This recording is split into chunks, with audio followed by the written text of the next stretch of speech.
जय श्री राम दर्शकों, जय श्री बालाजी। बोलिए श्री लक्ष्मी नारायण भगवान की जय। आज 21 जून 2025 वार शनिवार को योगिनी एकादशी का महापर्व है। सबसे पहले तो योगिनी एकादशी महापर्व की आप सभी दर्शकों को बहुत बहुत शुभकामनाएं, बहुत बहुत आशीर्वाद। सदैव सुखी रहें, आनंदित रहें। आइए आज योगिनी एकादशी के व्रत की कथा सुनकर के अपने जीवन को धन्य बनाएं। सबसे पहले तो एकादशी का महत्व क्या है। एकादशी का महत्व है अपनी 10 इंद्रियां और एक मन, इन सब को एकाग्रता से प्रभु के चरणों में समर्पित करके हम सतत हरि का स्मरण करते रहें, जिससे हमारी एकादशी का व्रत सफल हो। इस दिन किसी भी तामसी पदार्थ से दूर रहें, झूठ ना बोलें, किसी की चुगली चर्चा में समय ना गंवाएं। वैसे तो एकादशी व्रत के लिए 3 दिन का महत्व बताया गया है। 10वीं के दिन एक समय भोजन करें, प्रभु का स्मरण करते हुए शयन करें, प्रातःकाल स्नान आदि से निवृत्त होकर के संकल्पित हो कि आज मैं भगवान लक्ष्मी नारायण की कृपा प्राप्त करने के लिए, उनके आशीर्वाद प्राप्त करने के लिए सदैव उनका आशीर्वाद हमारे परिवार पर बना रहे, सुख शांति समृद्धि बनी रहे, उत्तरोत्तर मंगल कार्य होते रहें, घर में पुत्र पौत्र धन लक्ष्मी सुख शांति समृद्धि की वृद्धि होती रहे। इस लक्ष्य को सिद्ध करने के लिए हम एकादशी का व्रत कर रहे हैं। आज पूरा दिन मैं शुद्धता से, सात्विकता से श्री हरि की चरण शरण में रहते हुए सदैव भगवान का भजन करते हुए सहजता से, सरलता से, शुद्धता से, सात्विकता से एकादशी का व्रत करूँगा या करूँगी।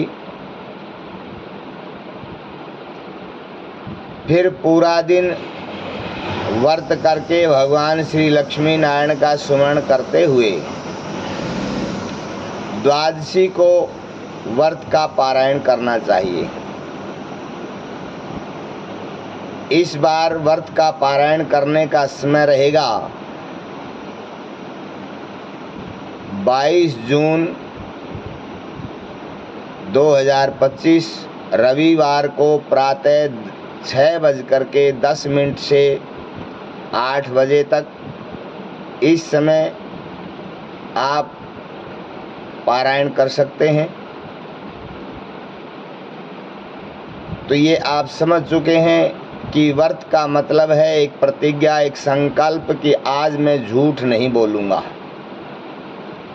आज मैं किसी की चुगली चर्चा नहीं करूँगा, आज मैं किसी की बुराई नहीं करूँगा, आज मैं श्री हरि के चरणों में अपना समय बिताऊँगा। शुद्ध सात्विकता से रहते हुए हरि स्मरण करते हुए एकादशी का व्रत करें। एकादशी को रात्रि जागरण का बड़ा महत्व बताया गया है। हो सके तो रात्रि में जागरण करना चाहिए। जिससे हमारा तन और मन पवित्र होता है। 3 रात्रि में मैथुन क्रिया नहीं करनी चाहिए। हर प्रकार की तामसिकता से दूर रह करके शुद्धता से भगवान की चरण शरण में रहते हुए जो प्राणी व्रत करता है, उस प्राणी को अनंत गुणा फल प्राप्त होता है। इस प्रकार से आइए आज हम आषाढ़ कृष्णा योगिनी एकादशी की व्रत कथा को सुनते हैं, जिसको सुन करके हमारे जीवन के सभी पाप ताप संताप मिट जाएंगे और हमें प्रभु की कृपा प्राप्त होगी। बोलिए श्री लक्ष्मी नारायण भगवान की जय। एक बार धर्मराज युधिष्ठिर भगवान श्री कृष्ण से कहने लगे कि हे प्रभु, अब आप कृपा करके आषाढ़ महीने के कृष्ण पक्ष की एकादशी का नाम तथा उसका महत्व क्या है, आप इसके बारे में हमें बताएं। इस प्रकार से ये बात सुन करके भगवान श्री कृष्ण कहने लगे कि हे राजन सुनो, आषाढ़ महीने के कृष्ण पक्ष की एकादशी का नाम योगिनी है, जो सभी योग साधनाओं को सार्थक बनाने वाली है। इसके व्रत से जीवन के सभी पाप नष्ट हो जाते हैं और ये इस लोक में भोग और प्रलोक में मुक्ति को देने वाली है। भगवान कहते हैं कि हे राजेश्वर, ये एकादशी तीनों लोकों में प्रसिद्ध है। मैं आपसे पुराणों में कही हुई एक कथा सुनाता हूँ, सो ध्यान पूर्वक सुनो। इस एकादशी के करने से जीव के कितने बड़े बड़े पाप भी नष्ट हो जाते हैं। इस प्रकार से ध्यान से सुनो। भगवान कहने लगे कि राजन, अलकापुरी नाम की नगरी में एक कुबेर नामक राजा राज्य करता था। वो शिव भक्त था। उसकी पूजा के लिए एक माली पुष्प लाया करता। उसके विशालाक्षा नाम की एक अत्यंत सुंदर स्त्री थी। एक दिन वो मान सरोवर से पुण्य ले आया और जैसे ही मान सरोवर से पुष्प चुन करके लाया, बड़े सुंदर सुंदर पुष्पों को लेकर के आया, लेकिन अपनी सुंदर पत्नी को देख करके वो माली कामासक्त हो गया और भूल गया कि मैंने पूजा के लिए पुष्प लेकर के जाने हैं, और अपनी सुंदर पत्नी के साथ वहीं पर जो है रमण करने लगा और भोग विलास में इतना आसक्त हो गया कि उसे समय का आभास ही नहीं रहा कि कितना समय निकल गया है।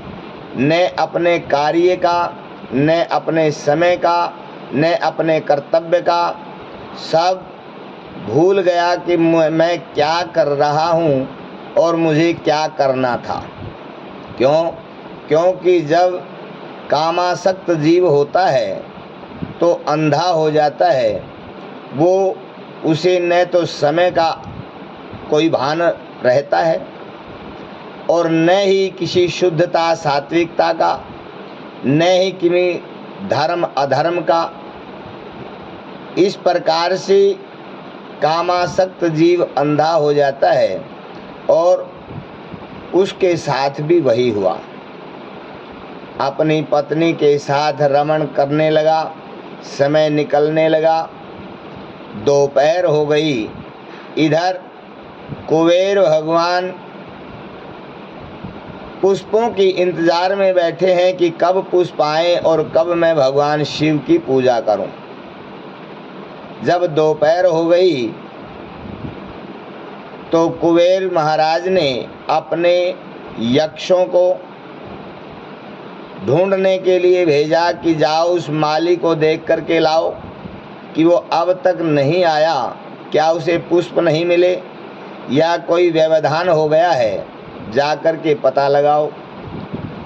जैसे ही यक्षों ने पता लगाया तो वापिस आकर के कुबेर महाराज को कहने लगे कि महाराज क्षमा करें, वो माली तो पुष्पों को रख करके अपनी सुंदर पत्नी के साथ रमण कर रहा है, वो भोग विलास में आसक्त है। ये सुन करके कुबेर महाराज बड़े क्रोधित हुए और आदेश दिया कि जाओ उसको पकड़ करके लाओ। जैसे ही यक्ष गए, माली को पकड़ करके लाए। कुबेर के सामने आते ही माली ने चरणों में दंडवत प्रणाम किया और भय से कांपते हुए, प्रणाम करते हुए, गिड़गिड़ाते हुए, याचना करते हुए अपने प्राणों की रक्षा की भीख मांगने लगा। उसी समय कुबेर महाराज को क्रोध आया और कहने लगे कि अरे दुष्ट पापी, अरे महानीच कामी, तूने मेरे पूजनीय ईश्वरों के भी ईश्वर देवाधिदेव महादेव का भी अनादर किया है। इससे मैं तुझे श्राप देता हूँ कि तू स्त्री का वियोग भोगेगा और मृत्यु लोक में जाकर के कोढ़ी बनेगा। जैसे ही कुबेर महाराज ने श्राप दिया, कुबेर के श्राप के प्रभाव से वो उसी क्षण जो है स्वर्ग से गिरा, पृथ्वी पर पड़ा और कोढ़ी बन करके रहने लगा। उसकी स्त्री भी उसी समय अंतर्ध्यान हो गई। अब वो माली मृत्यु लोक में जाकर के महान दुख भोगने लगा, लेकिन भगवान शिव की भक्ति के प्रभाव से उसकी बुद्धि मलिन नहीं हुई। क्यों? क्योंकि हमारे अंदर जो संस्कार होते हैं वो संस्कार कभी मिटते नहीं हैं। ये शरीर तो छूट जाता है, लेकिन जो संस्कार हमारे अंदर होते हैं वो संस्कार सदैव अमिट रहते हैं, वो सदैव हमारे साथ रहते हैं। इस प्रकार से बुद्धि जो है उसकी शुद्ध थी। वो हिमाचल पर्वत की तरफ गया और वहाँ चलते चलते रास्ते में हिमालय पर्वत पर एक मार्कंडे नाम के ऋषि के आश्रम में पहुँचा। वो ऋषि वृद्ध अवस्था को प्राप्त कर चुके थे। वो अपनी तपस्या में लीन थे और अपनी साधना में बैठे थे। जैसे ही उनको देखा, वो हेममाली वहाँ जाकर के उनके चरणों में दंडवत प्रणाम करके और पाहि माम पाहि माम पाहि माम, हे भगवान मेरी रक्षा करो रक्षा करो रक्षा करो, जोर जोर से क्रंदन करने लगा। इस प्रकार से उसको देख करके मार्कंडे ऋषि बोले कि तूने कौन से कुकर्म किए हैं जिससे तुम कोढ़ी बना और महान दुख भोग रहा है। इस पर हेममाली ने कहा कि हे मुनि, मैं यक्षदान कुबेर का सेवक हूँ। मैं राजा की पूजा के लिए नित्य प्रति पुष्प लाया करता। एक दिन अपनी स्त्री के साथ विहार करते करते मुझे देर हो गई और दोपहर तक पुष्प लेकर के नहीं पहुँचा। उन्होंने मुझे श्राप दिया कि तू अपनी स्त्री का वियोग भोग और मृत्यु लोक में जाकर के कोढ़ी बन जा तथा अपने दुखों का भोग भोग। इससे मैं कोढ़ी बन गया हूँ और महान दुख भोग रहा हूँ। इसलिए हे प्रभु, हे ऋषिदेव, हे महात्मन, आप कोई ऐसा उपाय बताइए जिससे मेरी मुक्ति हो जाए और इस दुख से मेरी निवृत्ति हो जाए। जैसे ही हेममाली ने ये बात मार्कंडे ऋषि को कही तो मार्कंडे ऋषि बड़े प्रसन्न हुए और कहने लगे कि भाई तुमने मेरे सामने सत्य भाषित किया है, यानी कि सत्य वचन कहे हैं। आपने कोई भी बात छुपाई नहीं है। देखिए, कहीं पर भी ये जीवन है, ये पंचभौतिक शरीर है, मन चलायमान है। कहीं पर भी पता नहीं किस मोड़ पर चलते चलते ना चाहने पर भी गलती हो सकती है, पाप हो सकता है, कोई बड़ी बात नहीं है। लेकिन उस पाप को छुपाना बहुत बड़ा अपराध है। अपनी गलती को स्वीकार कर लेना ही उसके मुक्ति का कारण बनता है। इसलिए अगर कोई पाप हो जाए, कोई दुष्कर्म हो जाए, तो ऐसे पाप को छुपाना नहीं चाहिए। और जहाँ तहाँ भी, चाहे कोई गुरु हो या भगवान के चरणों में जाकर के अपना मस्तक रख कर के अपनी आँखों से प्रेम आंसू बहाते हुए अगर एक बार भी अपने पाप को हृदय से स्वीकार करके प्रभु के चरणों में अगर चढ़ा दोगे कि हे प्रभु, आज ये जाने अनजाने में मेरे से भूल हो गई है, आप मुझे क्षमा करो, आगे जो है भविष्य में ऐसा कार्य मैं कभी नहीं करूँगा। इस प्रकार से अगर आप संकल्प लेंगे तो आप तुरंत जो है पाप मुक्त हो जाएंगे। भगवान आपके ऊपर कृपा करेंगे और आप सदैव स्वच्छ और निर्मल हो जाएंगे। तो आज हेममाली ने भी इस संत ब्राह्मण के सामने अपनी सच्चाई को रखा कि प्रभु, मेरे से ये अपराध हुआ है। और इस सत्य को जान करके मार्कंडेय ऋषि बड़े प्रफुल्लित हुए और कहने लगे, इसलिए मैं तेरे उद्धार के लिए एक व्रत बताता हूँ, चिंता मत कर। अगर इस व्रत को आपने शुद्धता से, सात्विकता से कर लिया तो आप पाप मुक्त हो जाओगे। इस बात को सुनकर के हेममाली बड़ा प्रसन्न हुआ और ऋषि कहने लगे कि यदि तू आषाढ़ महीने की कृष्ण पक्ष की योगिनी नामक एकादशी का विधि पूर्वक व्रत करेगा तो तेरे सभी पाप नष्ट हो जाएंगे। इस पर हेममाली बड़ा खुश हुआ और उसने मुनि के चरणों में बार बार जो है दंडवत प्रणाम किया और पूछने लगे कि हे प्रभु, हे स्वामी, हे महात्मन, इस व्रत को कैसे करना चाहिए, इस व्रत का क्या नाम है, किस दिन इस व्रत को करना चाहिए, क्या इसकी विधि है, ये हमें सब बताएं। तब ऋषि ने कहा, ये आषाढ़ मास के कृष्ण पक्ष की एकादशी का व्रत है। इस एकादशी का नाम योगिनी है। इस व्रत के प्रभाव से बड़े बड़े यज्ञों का फल तो मिलता ही है, लेकिन इस व्रत के अंदर वो प्रभाव है कि जो जीव में पाप करने की शक्ति इतनी नहीं होती, जो इस व्रत के अंदर पापों को जलाने में शक्ति है। इसलिए आप निश्चिंत होकर के योगिनी एकादशी का व्रत करें और व्रत करके आप पाप मुक्त हो जाएं। इस प्रकार से भगवान श्री कृष्ण कहते हैं कि हे राजन, इस योगिनी की कथा का फल, जो इस कथा को भी सुनता है, उनको भी 88,000 ब्राह्मणों को भोजन कराने का फल है। तो जो प्राणी इस व्रत को करता है उसको कितना फल मिलता होगा। इस प्रकार से उस माली ने योगिनी एकादशी का विधि पूर्वक व्रत किया, रात्रि में जागरण किया और अपने पापों से मुक्त होकर के पुनः स्वर्गलोक में जाकर के अपनी पत्नी के साथ प्रेम और आनंद पूर्वक रहने लगा।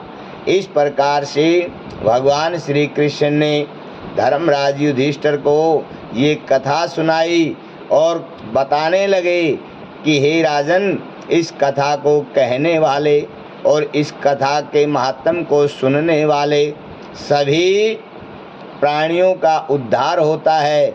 इस लोक में सभी भोग सामग्रियों को भोग करके अंत में वैकुंठ धाम को जाते हैं। बोलिए श्री लक्ष्मी नारायण भगवान की जय। अब महतो कहने लगे कि हे राजन, व्यक्ति को पूजा आदि धर्म कार्यों में आलस्य नहीं करना चाहिए, न कोई क्रोध करना चाहिए, न किसी प्रकार की चुगली चर्चा करनी चाहिए।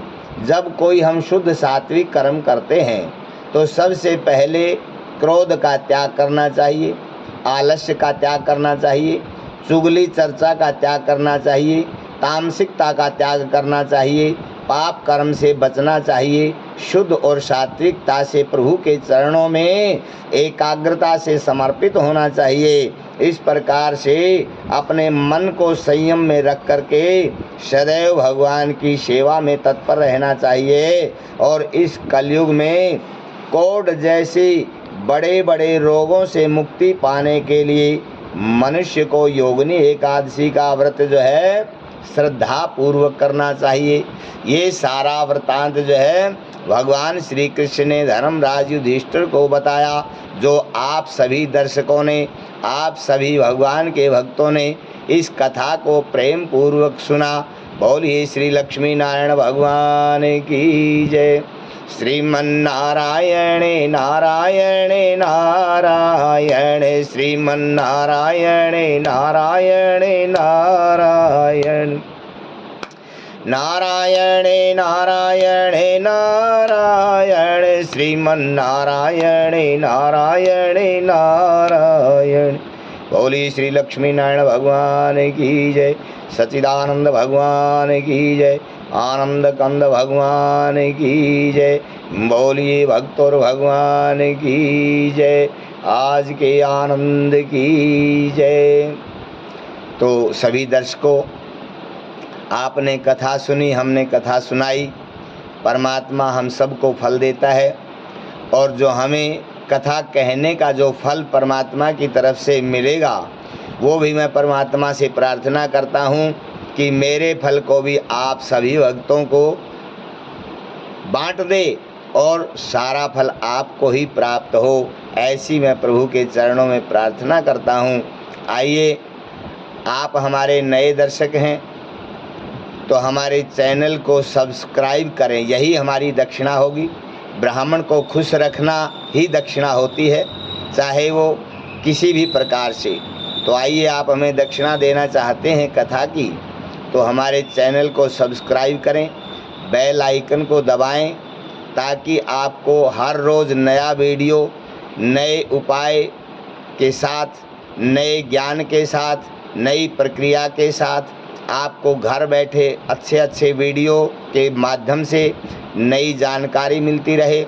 हमारे ज्योतिष के जितने भी वीडियो हैं सभी को आप देखें, आप जान करके छोटे छोटे उपाय से आप अपने जीवन को धन्य बना सकते हैं। उनमें छोटे छोटे उपाय बताए गए हैं, बहुत शुद्ध सात्विक और शास्त्रोक्त उपाय हैं। आप हमारी हर वीडियो को देखें और इसको लाइक करें, शेयर करें। अगर फिर भी कोई भक्त दक्षिणा देना चाहता है, क्योंकि कई बार मन में अशांति हो जाती है कि हमने कथा सुनी तो दक्षिणा तो मैंने बताई है। सबसे पहली दक्षिणा तो है चैनल को सब्सक्राइब करना, और फिर भी आप कुछ देना चाहते हैं तो हमारा नंबर चल रहा है, आप इसी नंबर पर गूगल पे, फ़ोन पे जो भी आप कर सकते हैं, श्रद्धानुसार आप करिए। हमारा मोबाइल नंबर है 98-123-87-209, इसके ऊपर आप कर सकते हैं। बोलिए श्री लक्ष्मी नारायण भगवान की जय, सच्चिदानंद भगवान की जय, आनंद कंद भगवान की जय। सदैव हंसते रहिए, मुस्कुराते रहिए, आनंदित रहिए।